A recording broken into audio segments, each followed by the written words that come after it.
Okay. Is it that time again? Is it Thankful Thursday? Is it Thirsty Thursday? I think it is Thirsty Thursday. I have my water, my Spindrift, my bulletproof coffee, and most importantly, we have Megan here. How are you, Megan?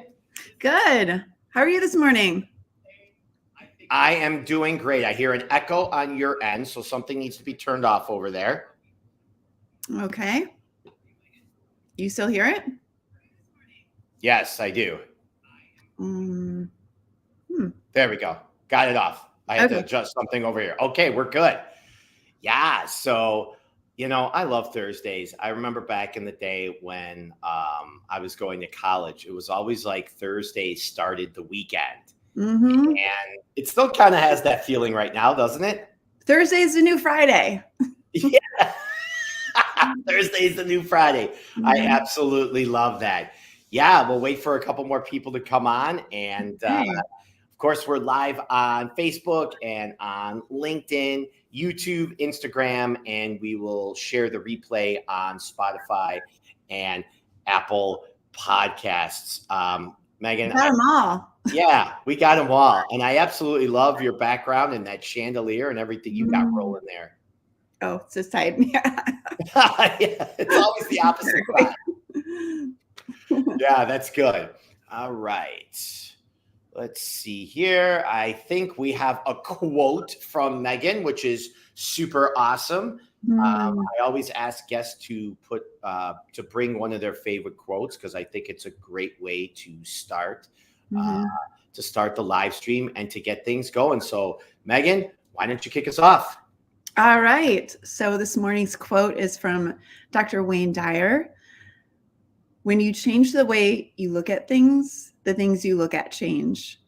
And I think this is a beautiful summary of what I've been through this year, breaking both wrists at the same time. Kind of see the scars right there. Ooh. Yeah, and we're going to talk more about that once we get into the show. Okay. And on that note, welcome to this episode of Live Beyond Default live stream. It's your weekly dose of personal growth. My name is Dave, and our guest today is Megan Wessels. Yeah. Robot dating. You are going to want to take out your notes for this one because there's going to be a lot of golden nuggets because Megan brought an awesome title and an awesome topic that we're going to be discussing today. What are we going to be discussing today, Megan? We're going to be talking about what women really want. So I have been interviewing single women and single men over 40, and I've learned so many different things. It's really interesting. First of all, I'm learning just how differently men and women think, and especially when it comes to relationships and dating. So my purpose with this is to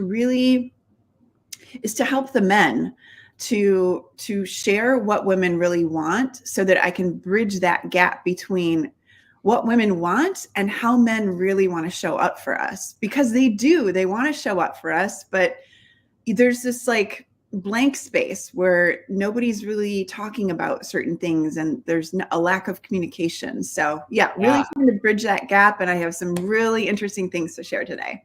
I love that. Thank you. That's an awesome intro.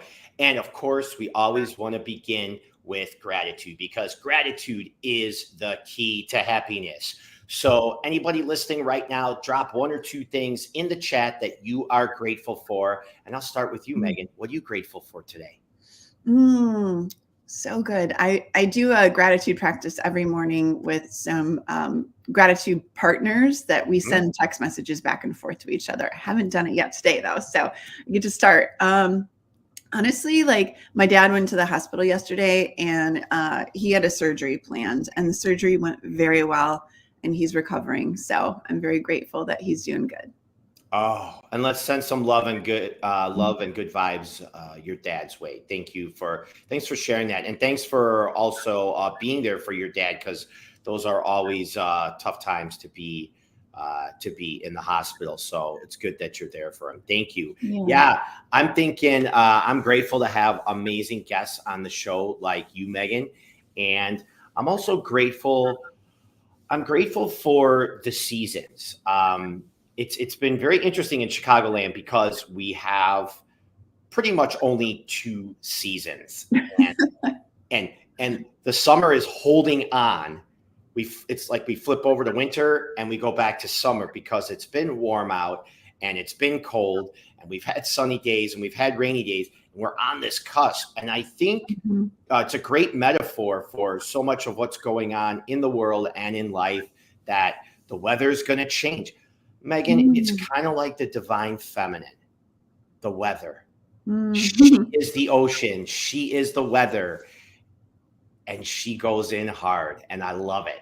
So we're going to talk a lot about that today. Chris says she's grateful for her daughter's awesome surgeon. She's almost totally pain-free. Shout out to Dr. Renee Yaki. Awesome. Thank you, Chris. Yay, Dr. Renee. Appreciate you sharing that. Renee says, yay, Megan. All right. We have awesome. All right. And we have Andrew saying, grateful for you both. Thanks for the show and really looking forward to today's show. Yeah. Okay, Thanks, Megan. Andrew. So let's just dive in, right? Like what real women really want. And I want to preface this by saying to you and to the audience, like, I don't really know you, Megan. And I said this on many shows before when I have guests on, I don't really know them. And the reason is, I think that makes for a great conversation. I think it brings a beginner's mindset. And I think it brings something open to receive for all of us when we don't really know each other. Do you remember when we met the first time? Yes. And I looked this up last night. Did you? Yes. Okay. So I take very good notes because I have a terrible memory. So I have a CRM where I literally take notes and put dates in, like when I meet people. And this is the crazy part, Dave. We met exactly 7 years ago today. Stop it. That can't be. Isn't that insane? Yeah. It was on November 7th, 1917 or 2017. Oh my gosh. 2017. Love it. Yeah. And where were we? We met at a QB mixer. Is what I had. Do you know what? I don't even remember what that is. I exactly. do. You do? Yes. It was a Quintessential Barrington mixer. Quintessential Barrington's a magazine out of Barrington, Illinois. And they had this mixer at a sponsor's location. So usually the sponsors were close by Barrington, but this one just happened to be in Mount Prospect, Illinois. It was far from where we all were. Now, maybe you were living in the city at the time, but for where we all were, it was far. It was at an appliance store called Parker and Novak. Wow. Kind of like a mini Apt Electronics is what this store was. Yeah. And remember how crowded it was in this little tiny space? There were all these people. And, you know, Megan, this is so guyish or just so human. Like, I remember meeting you and talking to you just for a moment there. And I wasn't aligned with you. I was kind of like, who's this girl? She kind of like pushed me off. She doesn't really want to talk. And maybe I was up in my head that day, but like you seemed a little bit, you seemed a little stuffy to me, or you seemed a little standoffish. And I remember that because the following time that we met was years later. And I think it was only like a couple years ago, like a year or two. And I remember thinking about that. I'm like, gosh, I remember the first time I met her, like, I don't know if I got her number or she seemed just kind of like she never wanted to talk or anything, but whatever it was. And I remember having an open mindset the second time that I met you. And we were both smiles, yelling like, oh, it's been so long since we've seen each other. So it just goes to show that, like, you know, fuck that whole first impression thing. I know that like commercials and the industry and this consumerism like wants us like, oh, you never have a second chance to make a first impression. And I think with you and I, we did. What do you think about that? How does that align with like men and women getting together? Oh, interesting. Right? Well, first of all, I think, you know, you never know what somebody's going through, right? And I could have had a bad day or whatever. I don't remember, quite honestly. I am shocked that you know that many details about that event. Like, that goes to show I can not remember that stuff. But yeah, and then, you know, you could have had just something going on in your head too, and who knows, but then we came back together later at a later date, and we were both had a different vibe going on, and we connected more. Yeah. And that could absolutely be for women, men and women dating too. I worked with a love and relationship coach for 2 years actually, and I learned a lot from her. And one of the things that she always said that sticks in my head is like, you need to go on at least 3 dates. Like, even if you don't feel a vibe with the person on the first date, if they're a good person, if they are, you know, good quality, like you enjoy talking to them, they're not like a weirdo or anything, you still go on another date with them, because you could both be bringing things to the table on that first date and maybe even the second date. And then once you get to like the third date and after, things start to kind of settle. And yeah, and then you get to see more of who that person really is. So first impressions aren't necessarily as important as people want us to think they are. Yeah. Yeah. I totally agree with that. And think about it even when you're at a party, Megan.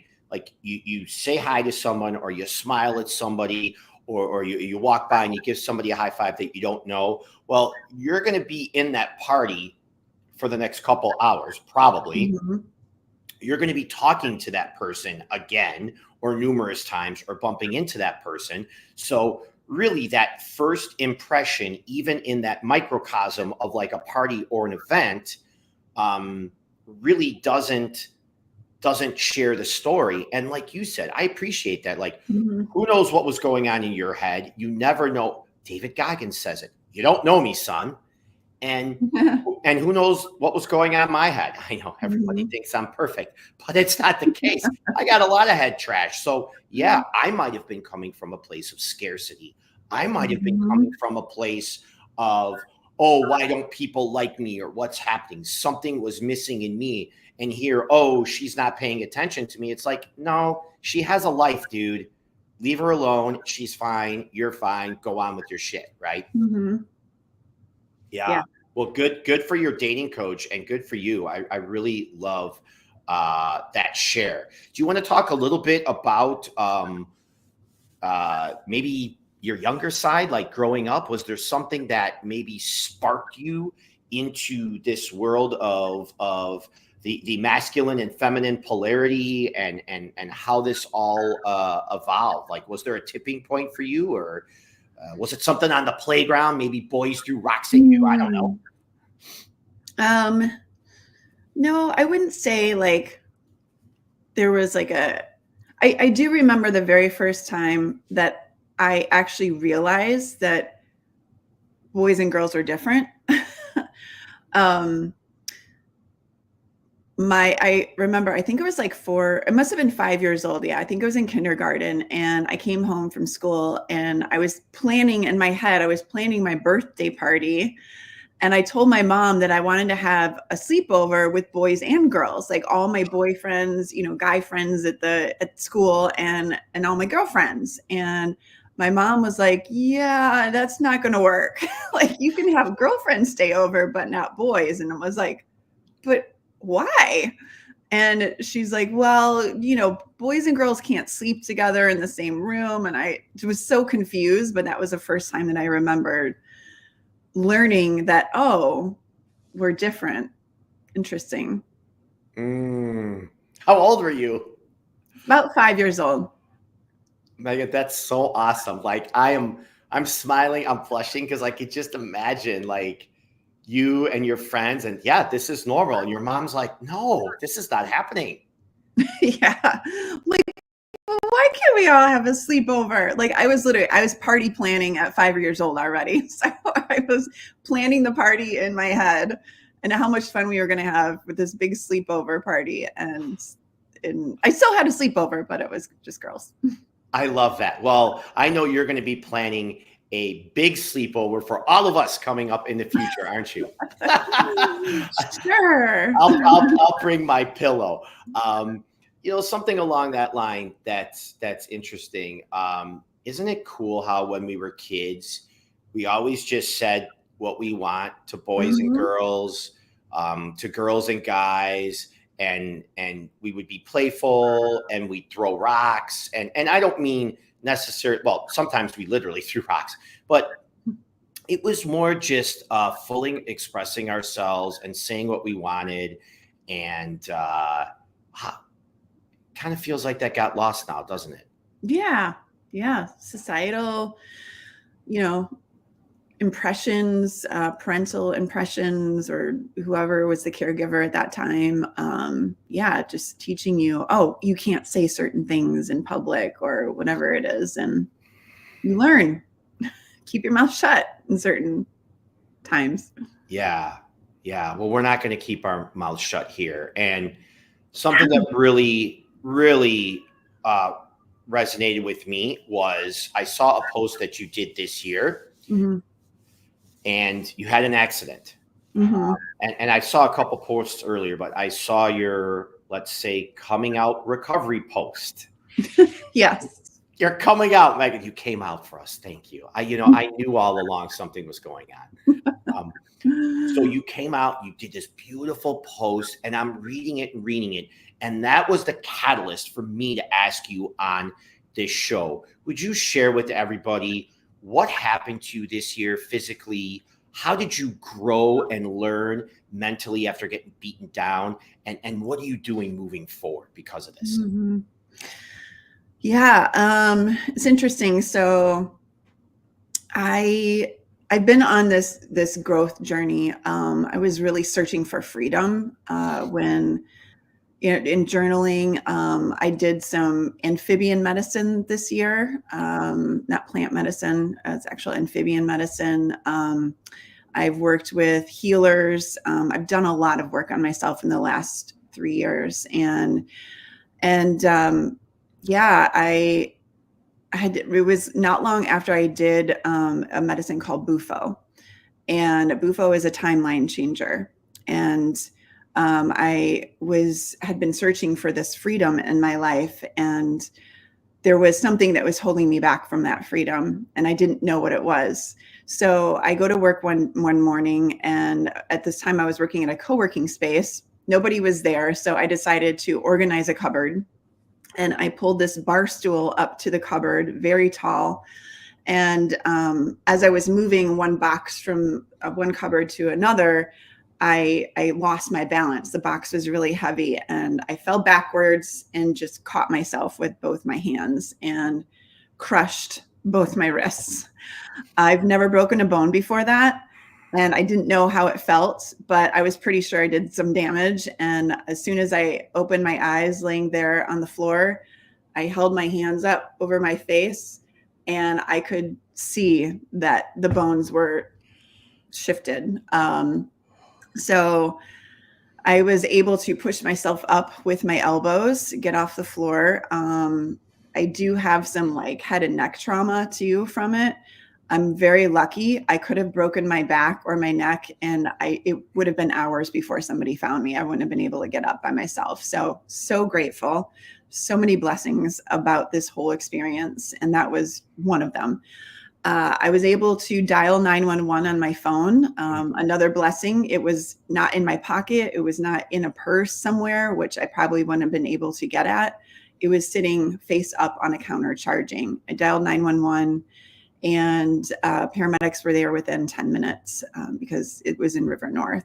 So they took me to Northwestern emergency room, and they fixed me up for about 4 hours. And then my parents came and got me, and I had to move back in with my parents for 2 months.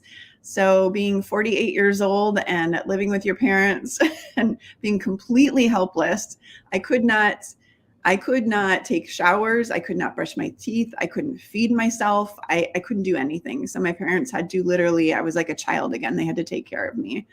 And then luckily I had insurance. So I was able to get surgery, and they put some plates and screws in. And then I started physical therapy, occupational therapy, and I'm back to Megan with bionic wrists. That hurt to hear. Mm. You took me on a roller coaster ride. I can't imagine what it would have been like, especially being there alone and this happening.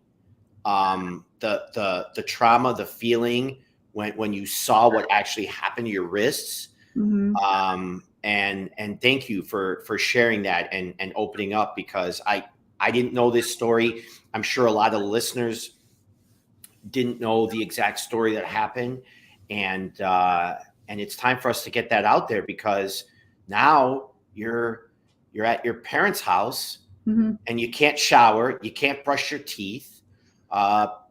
People are helping you get to the washroom or whatever, right? Like we don't have to go there, but let's go there. Like, how did it feel to be helpless? How did it feel to be so reliant on others as a mature, responsible woman?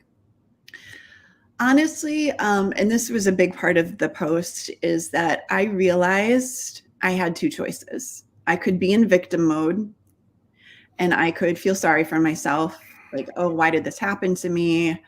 And the struggle would have been so much worse. But instead, I chose to surrender. And in that surrender, I looked for the gratitude in every moment.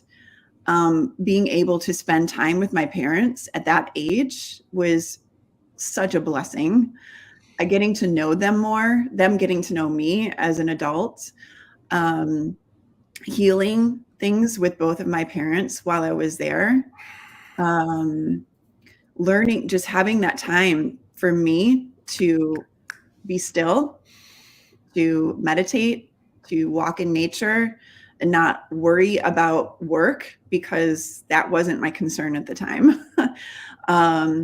It was just me and me. And I was able to tap into that instinct of, like, what is it that I need right now? And it was surrender, just completely learning to surrender, let go, and let things just happen as they were meant to happen. Stop trying to control the outcome. And I said this in my post, like, so we're trained to try to control the outcome, and we don't even know that we're doing it. But just thinking as like a parent, right? I'm not a parent, but a parent always worrying about their child and trying to protect them from something bad happening. And I get that, right? But that's trying to control the outcome. And had this not happened to me, I wouldn't have been experiencing all these amazing things in my life right now, all the amazing things that happened because of the accident. Yes, I had to go through the pain of experiencing that, but it was such a gift. And like I said, moving from a place of victimhood where, like, oh, why did this happen to me? And instead embracing all of the beautiful things that this experience gave me, and learning to just surrender and let go. And as soon as I did that, it's like I got so much clarity about the next steps in my life. And all the things that I needed started showing up for me. All the things that I needed to start this business. It was like a domino effect. Like, as soon as I let go, it was like, oh, I was attracting all the things that I needed. And so I really feel like we block ourselves most of the time because we're trying to think of what the next step is. We're trying to control that outcome. What am I supposed to be doing? And the power is in letting go. You become a powerful attractor when you just let go, and everything that you need shows up for you. But it is a total mindset shift. And this accident gave me that mindset shift. I hope we're taking notes here, because that was one of the most profound stories that I have heard in a long time. You talked about the choice of being a victim, and surrendering. You talked about how you got closer to your parents. You got closer to yourself. Mm-hmm. Surrendering and not having that outcome dependence. Mm-hmm.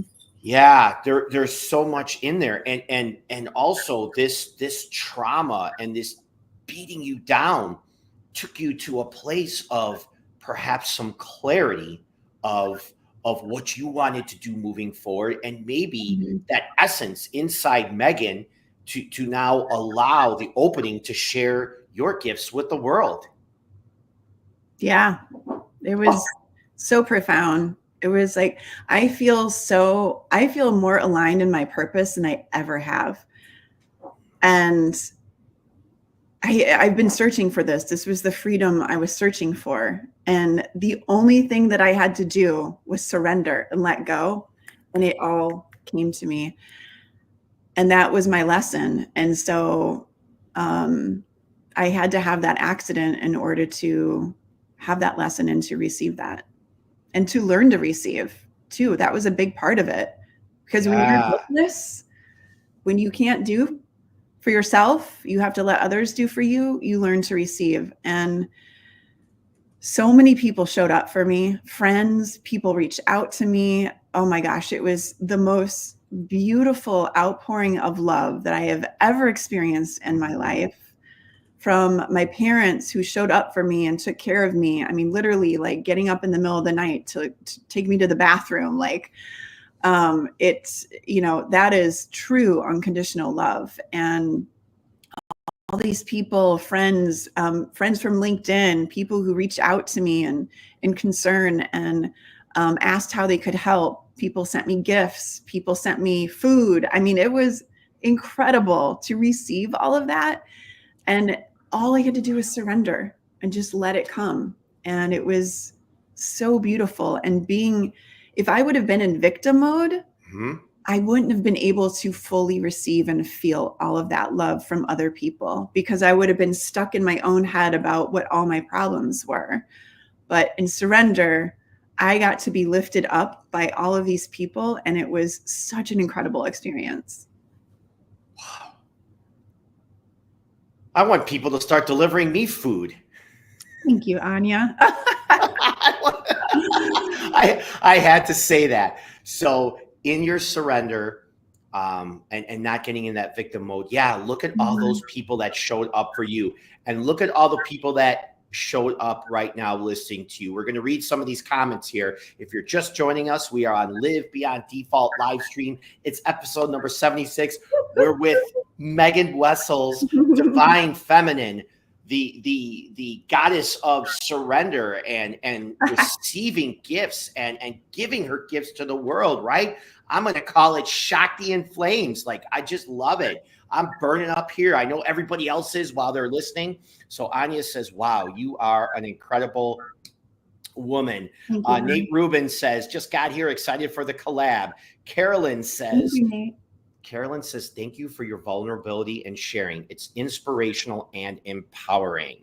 Oh, thank you, Carolyn. Yeah. And if anybody wants to chime in, just click that link that I shared and you could chime in and ask Megan a question live. Come on in. Oh, and Frank says, Dave, what do you want for lunch? I'll deliver it to you. Thank you, Frank. Love it. Love it, brother. Love you. Thank you so much. Frank is not only an amazing financial planner that owns his own company, but he is a photographer, and he has such a love for it, and it balances out his financial mind. So he's got the creative side too. That's cool. Yeah. And he just shared going to New York and how awesome that was. So I'm absorbing everything that you said there. I'm so glad that we bumped into each other 7 years ago. I'm so glad you annoyed me the first time I met you. And it's just such a great gift. So now we've got this new Megan. And I will say that, trauma and having these experiences, this is for all of us, like really brings us to a new place. And I'll share 30 seconds about the trauma or what happened. Something with me here. The pandemic is what did that for me. that was a big catalyst for me, sitting up here alone. Right now, we're live from the loft in Arlington Heights. But I was sitting up here in my loft, and that got me to shift, and that got me to recognize what's really going in my life, who's important in my life, and how I want to share. So I agree with you. Getting smacked in the face, getting beat down, that's where that you just open up that door and that transformation just happens. So now we have transformation Megan. She's smiling. She looks beautiful today. Her energy is just blowing up everywhere. I know all the audience can feel it. Tell us now about, let's get into your throwback dating, and let's get into this masculine feminine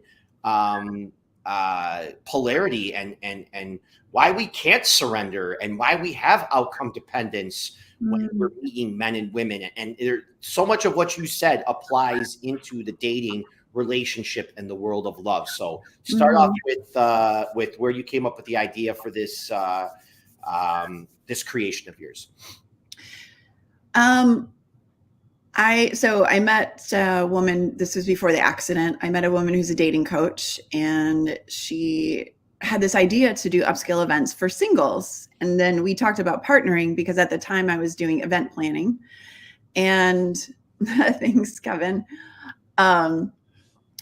She was going to bring the singles in, and then I was going to do the event side and plan the events. But it ended up not working out. It just wasn't a good timing for her. And I loved the idea. I could not stop thinking about it.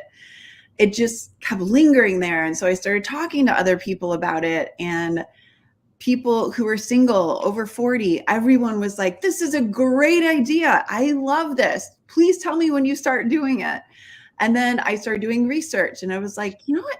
People there's events starting to pop up for singles, but it's usually like 25 to 40 or 45, like the younger generation. And I know for me, I don't want to go to a singles event with 25-year-olds, like kind of pointless.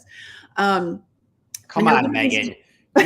You know you're a cougar and you want some 25-year-old. Oh yeah. Come on. I totally could, but no. No, so I decided, you know what, I'm going to do this for the over 40 crowd. And since I've been doing it, it's been really interesting talking to men and women about just like even the types of events that would attract men and women are so different. Also, how to approach men with this and approaching women with it is a very different approach. It's been really interesting and fascinating. I've learned so much about the differences between men and women, but I've also been talking to men about, you know, like why they're having trouble dating, and women, like why they're having trouble dating. And that's where I started to see this disconnect and really wanting to fill this gap, because there's a disconnect that I feel like has been created by technology. Because when you're on the app, you don't get a sense of who this person is, and you're just asking questions and you're believing that the person responding is being honest until you actually meet them in person. And then I don't know if you've had this experience, Dave, but like I've, you know, invested time with people on the apps, and then I go to meet them in person and there's like no vibe at all. It's just not it's not a good fit.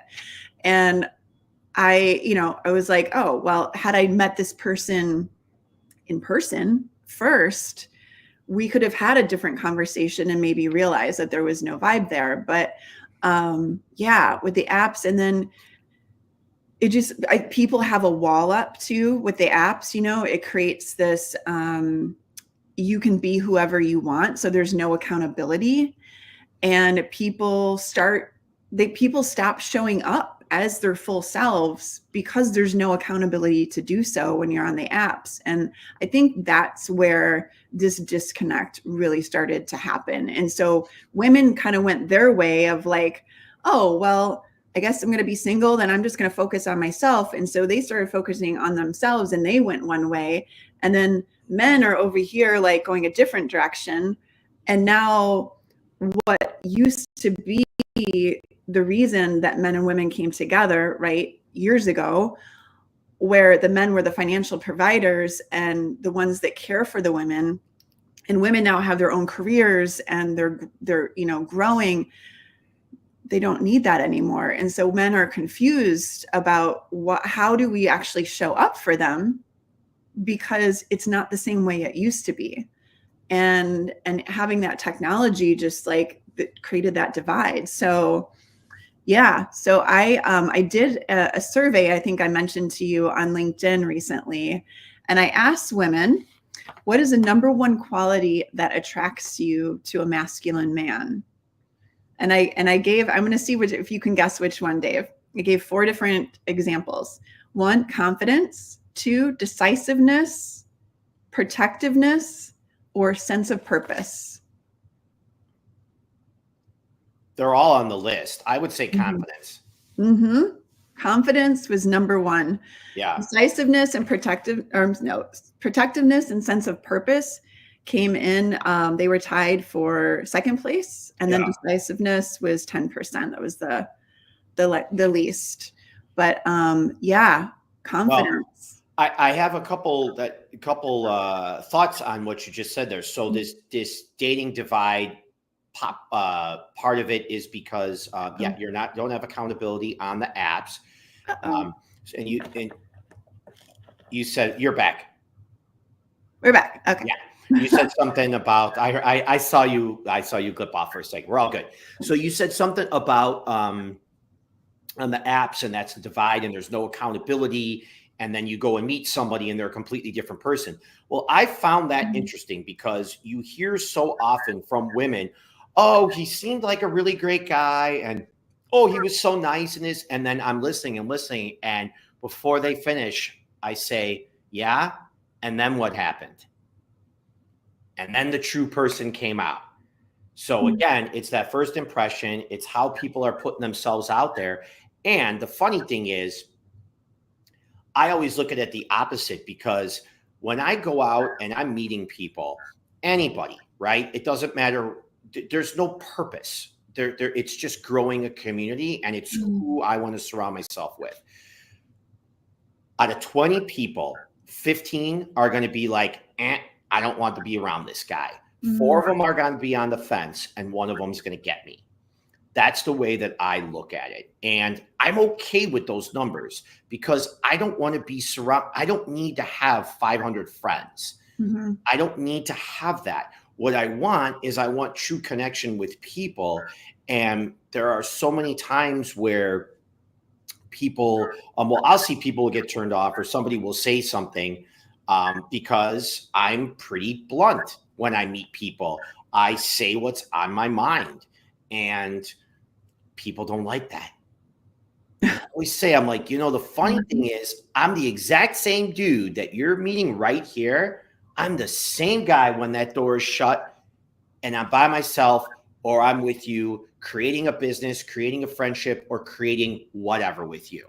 Like, I'm the same dude. So it's funny how I notice a lot of people will be turned off by certain things that I'll say in person. And it's like, it's a good vetting process for me. And what I mean by that is, being me just vets people out. Because I'm not really going out to meet people. I'm actually going out like to disqualify people, to see who's not going to be like in the group, because I know there's going to be that 1 out of 20 that gets me, and we're going to create something together. But I don't think through the apps it does that, right? I mean, social media, I do the best I can to present something, but I present when I'm feeling like shit. I present like when I'm going down, and who knows? Who knows what people believe? But anyway, what I like what you said there, though, is you started getting some data points. You asked people questions, and you got some answers. So how, as men, can we be more confident? And sometimes it's a little bit of bridging the gap and a little bit of faking it till you make it. But women are going to know that right away, because you're instinctual. You're going to get a vibe. How do we really grow true confidence as a man, since that was the number 1 pick on your survey? Yeah. So interesting. and I'll give an example of this. So Facebook, a guy reached out to me and I asked him, what made you decide to connect with me? I'm curious. I wanted to see, and he said, his response was, LOL, come on. Said, it's pretty obvious why. Yeah. Like, he wouldn't actually just say it's whatever Megan, was on his mind. Can I say my answer? I didn't even think about it. When you asked that question, my mind said, because you're hot and you're fun and you've got your shit together. There you go. That's all you had to say, right? Exactly what I thought of. Like, it didn't even, I didn't even question. You're hot, you're fun, and you got your shit together. Like, what's wrong with saying that? Yeah. Well, right? another guy connected with me, and I asked him the same question, and he said, I'm trying to connect with you because you're stunning. Like, okay, perfect. There you go. Confidence, right? Like, just say what you're thinking. Say it. It's okay. Yeah. Yeah. So that right there, like, just gives you an example of, like, it's okay to go ahead and say, like, especially if a woman asks you, like, I'm curious, what made you decide to connect with me? Like, be honest, tell her. She wants to know, like, you're showing yourself, you're showing who your true colors are. Yeah. And it is showing confidence to the woman. And so that is going to make her like, oh, okay, I want to continue talking to this guy. All right. So I came up with 3 different ways that men can show confidence to women, like show that they're confident and secure. And awesome. It's going to be very different than what you think. I'm just going to like preempt that. I love it. Take out your notes again, write this shit down or put it in your Apple Notes, right? Type it out. Yeah. Yeah. So number 1 is a man who asks questions and really listens. So as I mentioned, like, women aren't attracted by a man who can provide anymore. Their attraction to a man is security. Like, women want to feel safe. And that's where the confidence comes in. Okay. And when a woman can feel safe, she will open up and be her beautiful self. And it will just be a wonderful connection. But the man really has to show up and create that space for the safety to happen. And so this is the ways, this is how you show confidence to a woman. So I'll go through these. So number 1 is a man who asks questions and really listens. I'm going to give you some examples of this. So what this looks like. You ask really good questions, generally trying to get to know her and not pushing your own agenda. So don't start talking about yourself. Of course, men often want to think that confidence is talking about who they are and like what they do and all the things. And it's not that way anymore. It's a very different style of confidence.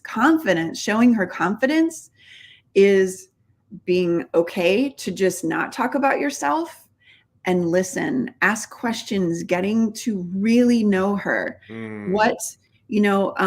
how she thinks, what she's been through, and really listen to her answers, respond to her answers, show her that you're listening. This creates a safe space for a woman, and it shows her that you are confident enough in yourself that you can just hold the space for her. And she will show up and be the most incredible woman for you when you can create that space. Yeah. Love that. All right. And doesn't sometimes, though, those questions seem like doesn't the woman feel like she's being interviewed? It can. I mean, I actually, on my very first, so I started a LinkedIn newsletter called What Women Really Want. And it was all about asking questions. And so I'll put a link to it here in the comments. Yeah, do that. After the show. And you guys can go, there's a whole list of questions that you can ask from the very first date to, the first few dates. And I even included some questions that married couples or couples can ask each other to like really create that connection again. I love that. Hey, we got a question from somebody here. Okay. We're gonna bring them in, okay?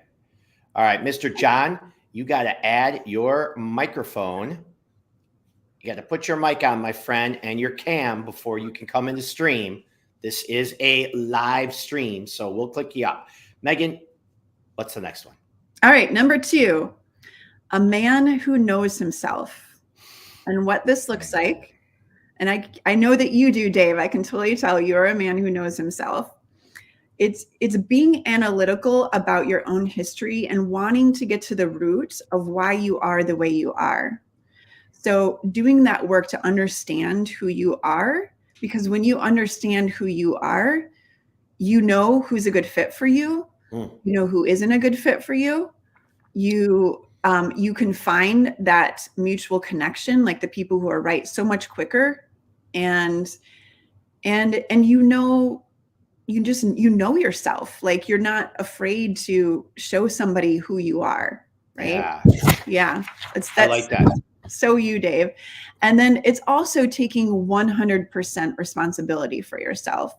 I think that is huge, is when you can get to a place of looking at certain things with curiosity, taking responsibility for yourself instead of blaming other people, putting the responsibility on other people and saying, how can I change myself to change my environment?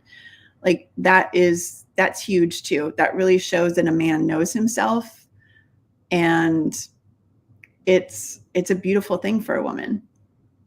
I love that. All right, it looks like we have a question here. All right. Mr. John, you're on. Hi, everyone. I didn't know I was going to have to speak. I was just typing something in, but that's all right. And I have a screen up here. That's why I'm not looking. I'll try looking at the camera. It's all good. You got a question? It's not a question. I was just making a comment for any guys listening out there, is that I learned, I've been married 34 years. Now, I learned that every time my wife shares something with me does not mean she wants me to solve a problem. And it took about 15 years to learn that. But I'm a slow learner. And also, I like to remember when I'm, what's really helped me with my wife is remember I have 2 ears and 1 mouth. So listen twice as much, more than twice as much than I'm talking. So guys should learn that quicker than I did, but luckily she stuck with me. Thanks, guys. This has been a great episode. I love that. Thanks, brother. Thanks for hopping on. Thanks for popping in. Yeah. Awesome. All right. Okay. All right. Number 3 is a man who is secure in himself and his emotions. So what this looks like is you're in check with what you feel and what you're putting out to the world. And you want to make sure that everyone around you is also. You're not afraid of your emotions. You talk about them and approach your emotions with curiosity instead of sweeping them under the rug and pretending that everything is okay. When a man can show to a woman that and communicate that there's something going on in his life right now that maybe he's struggling with, or something that really he's really excited about, even, and just be open and communicative about that creates a safe space for a woman to realize that, oh, this guy, like, I don't have to worry about his emotions because he's got it. He's secure in himself. Yeah.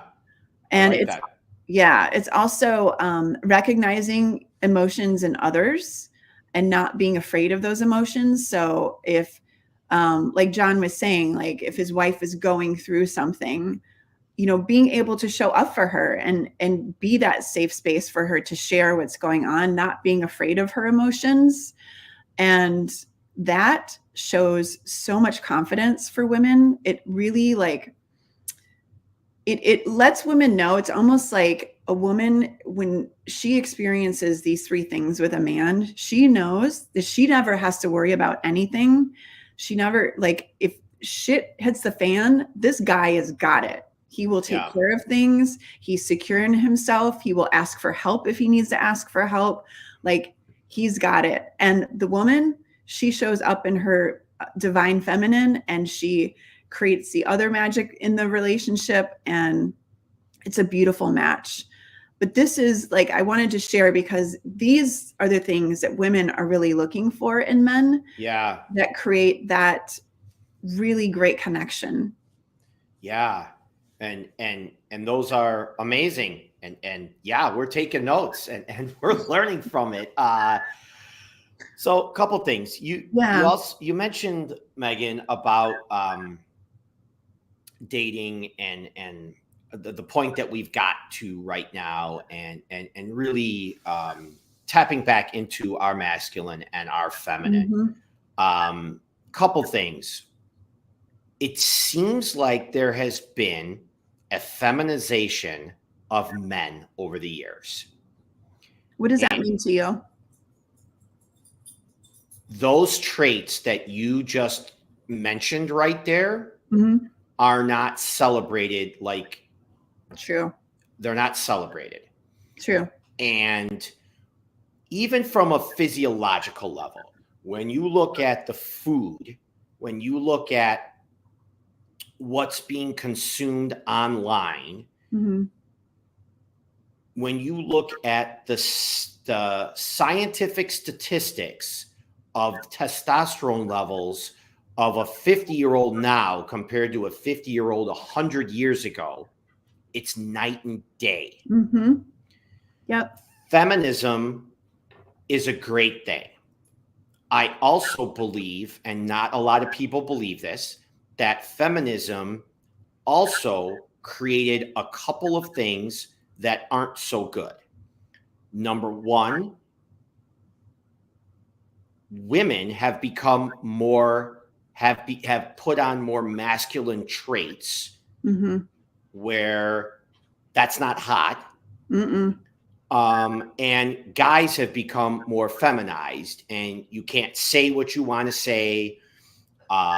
You're going to be considered, oh, that's too forward, or oh, that's your white male privilege. You think I can get into my pants? No, I just came up and said hi. I just came up and complimented your eyebrows or your belt, or because you work out. Like, why? Not why. How does a guy deal with this shit when so much is against him, where, if I may say, it's almost okay not to have it, it's like not okay to have a dick anymore. And I don't mean that in a physical sense, like that it's not okay to start sticking it in people. That's not what I mean. I mean, and you know what I mean, but I'm saying it to the audience. What I mean is, like, it's like not okay to be a guy. And I know there's such a thing as toxic masculinity. I get it. It's going too far, though. It's getting to the point where you hear women say, I can't meet a real guy. Well, why the hell do you think you can't meet a real guy? Look what's going on out there. We're creating a society of everybody's just homogenized.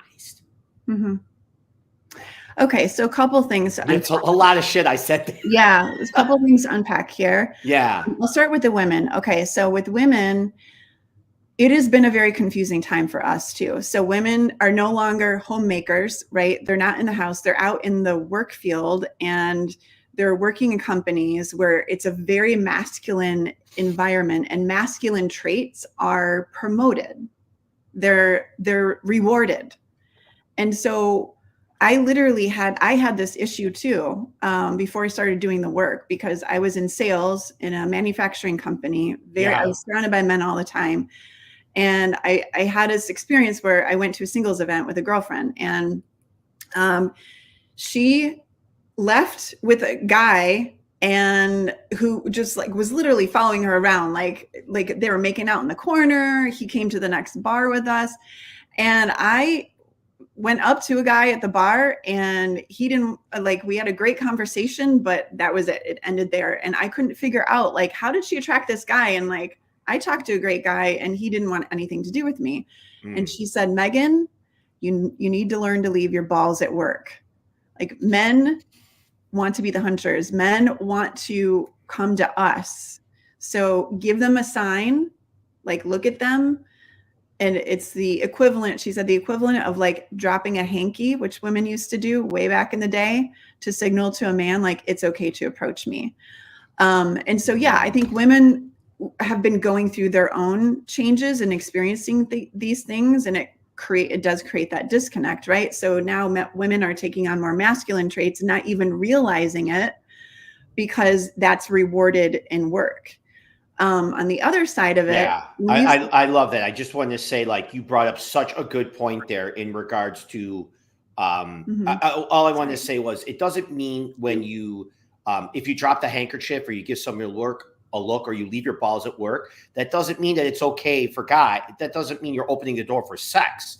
It just means you're opening the door to approach, correct?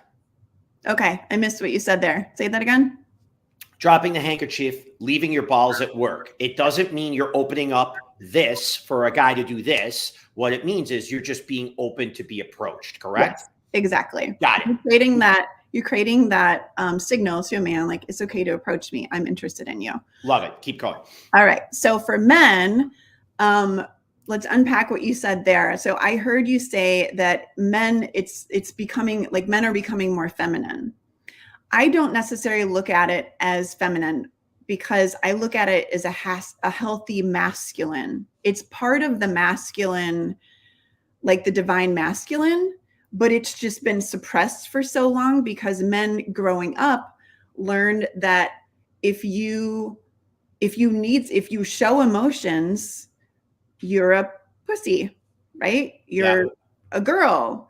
And so they had to learn, and in order to be accepted by the bro culture, the other men that they were friends with, they had to learn to suppress their emotions. Yeah. And now women are saying, no, we want a man who can show emotions. And men are like, wait a minute, so I'm supposed to show my emotions, but I was told that, like, that's being feminine or being a pussy, right? Yeah. And I'm listening to this book right now called Man Enough by Justin Baldoni, and I'm learning so much about men. This is where I learned about these shifts that are happening with men. Yeah. And just learning, like, what men went through as, like, teenage boys, and the things that they learned in order to be accepted into the men, like the culture of men that they were with, and how that affected them as adults too.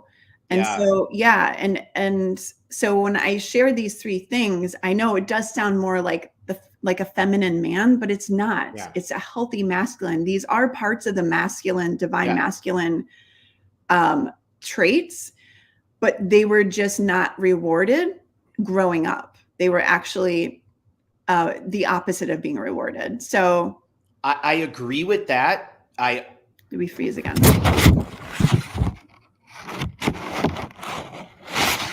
You there?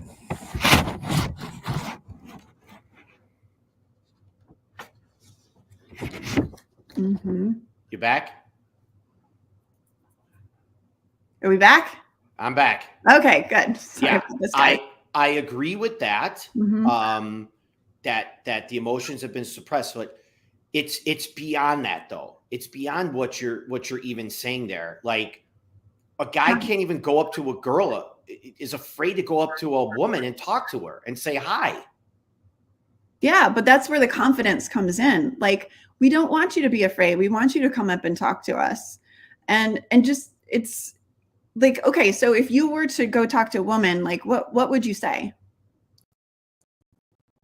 Cool eyebrows.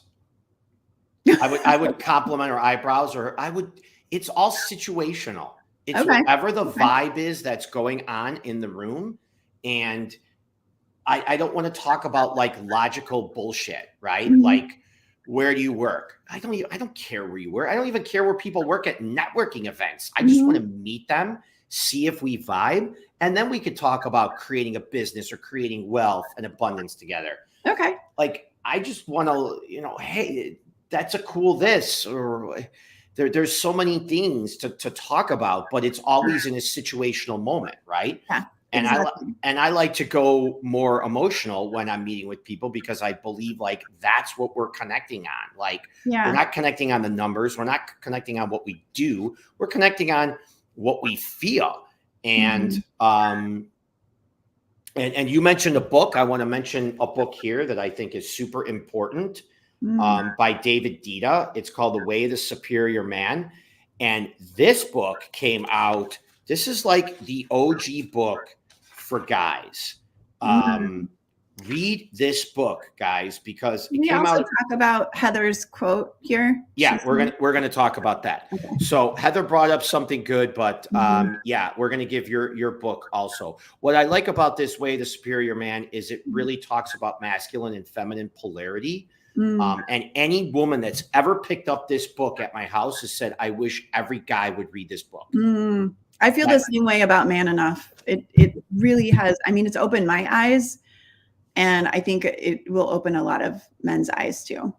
I love that. So yeah, let's say what Heather said here. She said, Megan, 100% that I became more masculine in business, assimilate or sink. Yep.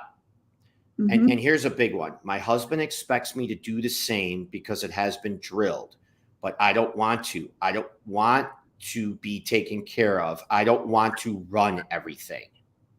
No, I want to be taken care of. I want to be taken care of. Yeah. I don't want to run everything. Yeah. Women don't want to run everything, especially when they're running shit at work all day. Right? Yep. Yeah. It's definitely, women are feeling, and I hear this a lot too, where women are like, now they're being expected to go to work and work full time, and they're running the household, taking care of the kids. They're scheduling doctor's appointments. They're like running the calendar. Like it's a lot of responsibility. And I'm not saying all women. There's a lot of households where women and men share the responsibility. Yeah. And I think too, this is an opportunity for both of us, for both the man and the woman in the relationship to be vulnerable in order to receive. We have to sometimes ask for what we need. And this has been my experience. Men want to show up for us. They want to help us. They want to fill that gap of what we need. They want to be there for us, but we have to first understand what it is we need. And then we have to be okay asking for it, and not from a place of like a victimhood, right? Not from a place of, you didn't do this for me and now I feel this way because of you. Yeah. It's, hey, from a loving place, like I'm feeling really depleted right now, and I could really use some help from you. And I would love for us to like find a way that we can like work together and share more of the workload, because I want to enjoy more time with you where we're having fun instead of looking at our responsibilities all the time. Yeah. Yeah. And what I love about what you said there, Megan, is what you've been saying all along, whether it was when you had your trauma incident earlier this year and your wrists, or throughout your dating life, you talk about responsibility, even about dating online. Like you talk about responsibility and accountability. And this here just shows that, like, sitting down, having open communication, and taking responsibility for knowing what you want first, what you really need in your life, and sharing that with the other person. Yeah, I love that. It's not a burden for anybody. And it doesn't need to be. We're here together. I want to go back to like what you said too. I want to touch on this a little bit more, because I know we're at an hour already, of approaching women and how to do that from a place of like where the women would actually receive it, right? So you said like, hey, cool eyebrows. Like, so let's say you see a woman in a bar and you walk up to her and you just say, cool eyebrows. Like, she's not going to know what to do with that. Well, that's not the only thing I would say. Okay. But okay. I would say, oh, your eyebrows, cool eyebrows. Do you do them yourself or do you get them done? Like, again, it's just situational. It's flow, right? It's what the vibe is, and it depends on where you are. True. So, I mean, first thing that came to mind, because I genuinely like women's eyebrows. Like, that's Me too. So, I look at eyebrows. Yeah. So when I'm saying things, my energy is truth, and it's myself fully expressing, and people will understand no matter what. Sometimes people say like, "Oh, wow, I can't believe you said that to this person," or "How'd you get away with that?" I'm like, dude, I'm not getting away with anything. Like, I'm just saying what's coming from me, and I'm being genuine, and I'm being myself. And it doesn't matter what you say, it's the energy and how you're saying it. I'm not looking to take anything from a woman or a customer or anybody else. I don't need anything from you. I'm just rolling up being me whenever I meet somebody. And if it doesn't work out, whatever that may be, it's okay, because we're still going to be friends, right? Yeah. Yeah. And I like that. Like, hey, you know, your That's a better way to explain it, right? Yeah. Yeah. Do you get them done? Do you do them yourself? Yeah. I think that's cool when a guy notices something like that, especially that it, in some cases, takes time, or like women invest time into. And then a good follow-up question to that would be like, so what brought you here? Or, you know, how do you know so-and-so? Like, if it's a party that you got invited to, like, how do you know so-and-so? You know, what was the best part of your week? I love that question. Love that too. Yeah. Best part of your week. What's one of your hobbies? Tell me more about, like, what do you do in your fun time? Like, just, those are like questions that you can just kind of like roll with to like get to know the person, and eventually see if like maybe you want to take her on a date or get her phone number. And they're really going to like break down that wall with the woman and get her to open up and share things a little bit more.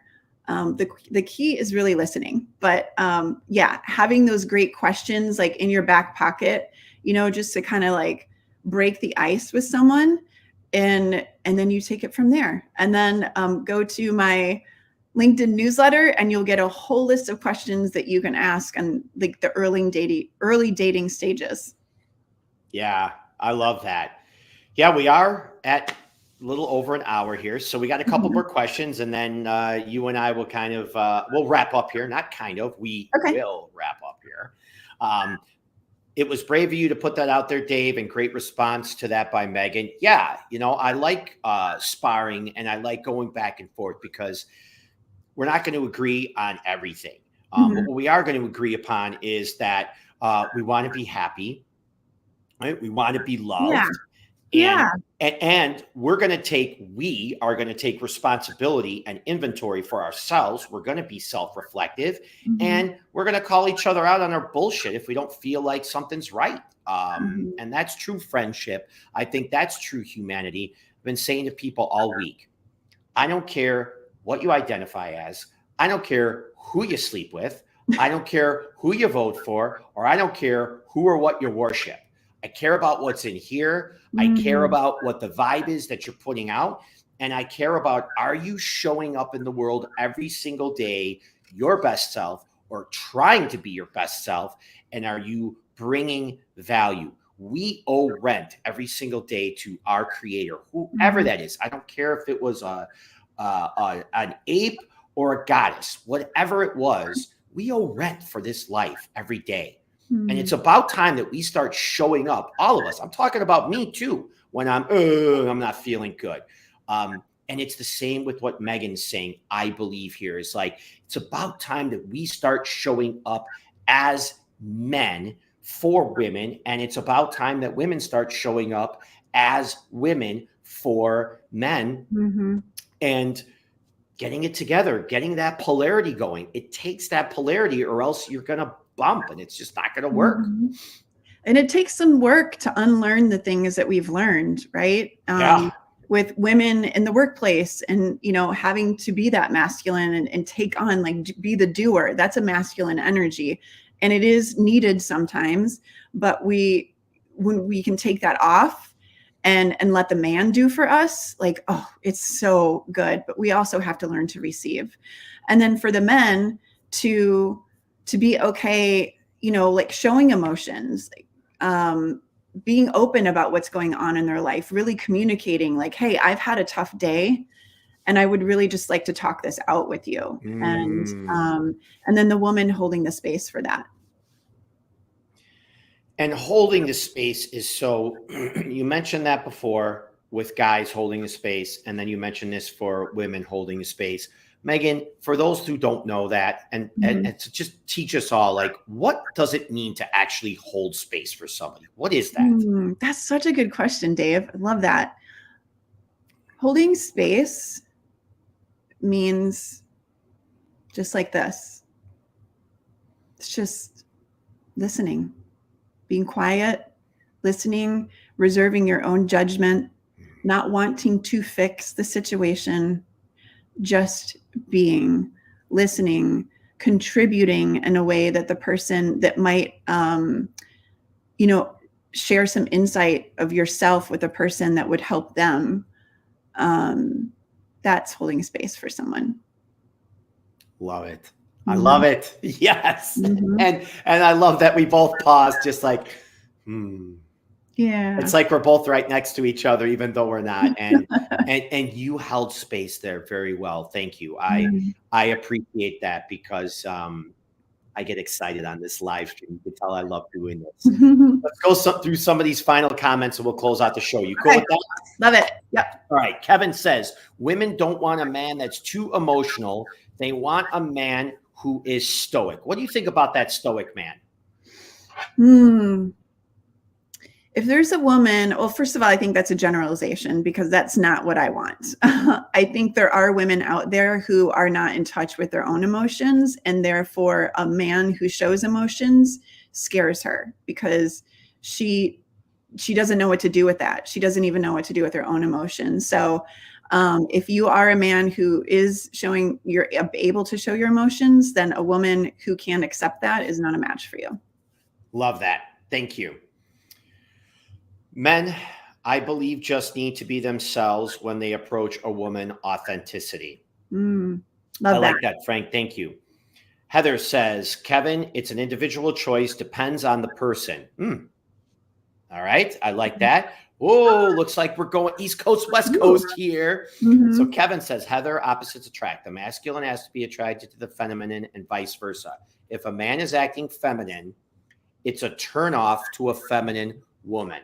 That's right out of this book too. So that's interesting what you said there. Thank you. Heather says, Kevin Tyler, agreed. Awesome talk, says Chris. Thanks for joining us, Chris.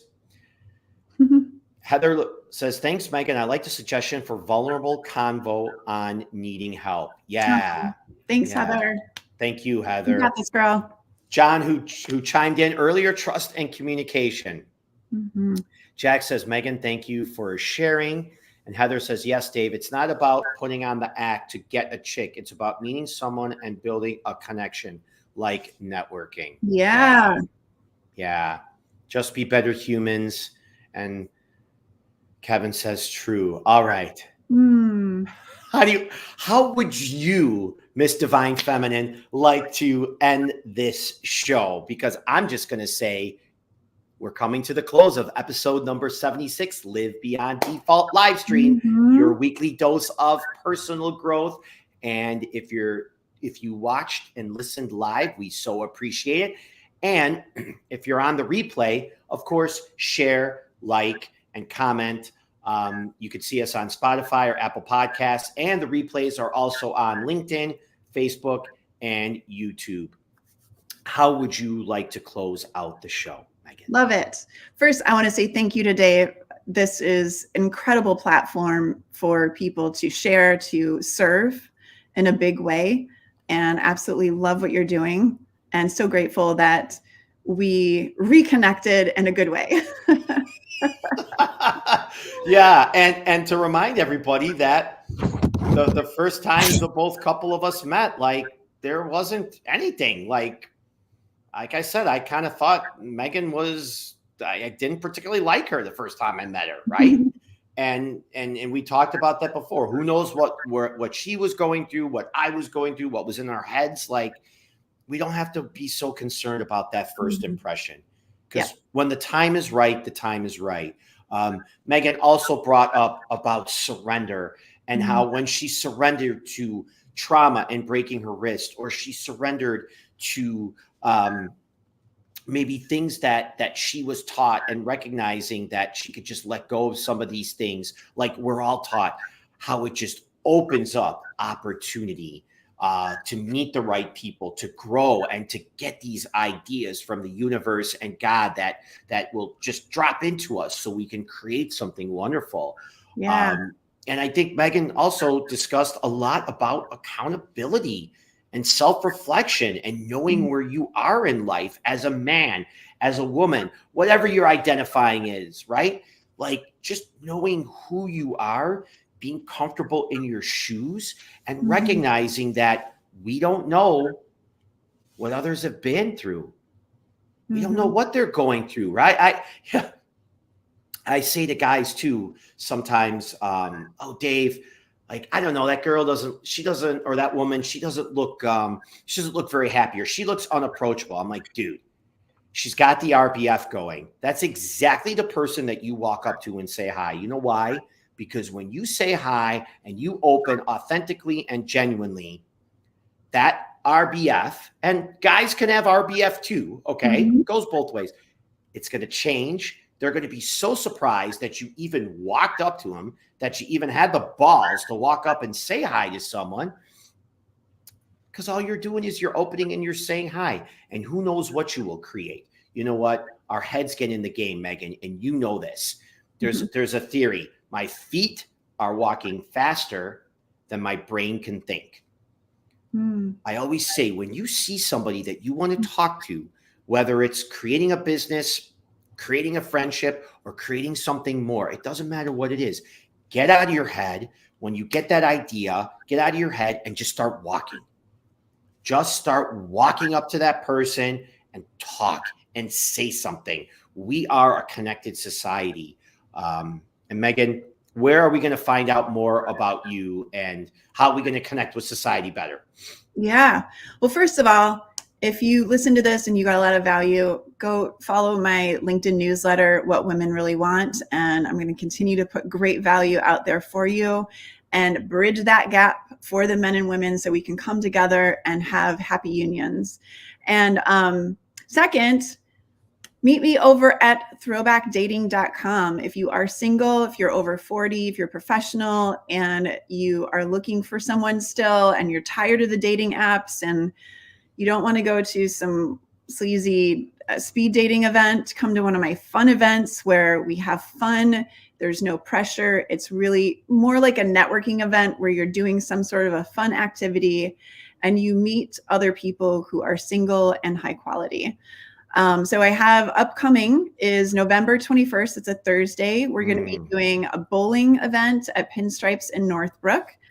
On Monday, December 30th, I'm having an Eve of the Eve party. So the night before New Year's Eve, where we can get dressed up and we can dance to some 80s and 90s music, have some great food and wine. And we're also going to play some fun activity type games. And then January, I'm working on a singles mixer with a live dating game show with a partner. So that information will be out soon. And then in February, Saturday, February 15th, you may know this band, 16 Candles. They're one of my favorites. They do all 80s covers and they're playing at the House of Blues. So I'm going to be having an event there for all the singles to come and meet each other. And then we're going to dance and have a great time with the 16 Candle show. You just have events galore, Megan. Yeah. Follow Megan on LinkedIn. She's got a great newsletter.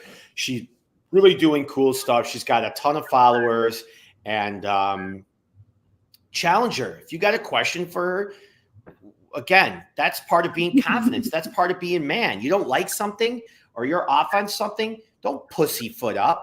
Fucking say what you think, and say it kindly. You don't have to attack anybody when we disagree. Just say it kindly. Megan can handle it. She knows. Understanding each other. Yeah, it's all good. Let's come to an understanding. That's what we all really want, right? Let's come to an understanding. And on that note, let's also pick up our phones later today and text somebody, I'm thinking of you. Because you know there's somebody out there that can use that text. They might be going through a hard time, and we want to let others know that we're there for them either way. Okay. Thank you again for joining us on Live Beyond Default live stream, episode number 76. Megan's going to throw out all her contact info. We're going to get that to all of you. I'm going to put it out there at the end of this. All right, Megan, till next time. Bye. Make it a great week. Thank you, everybody.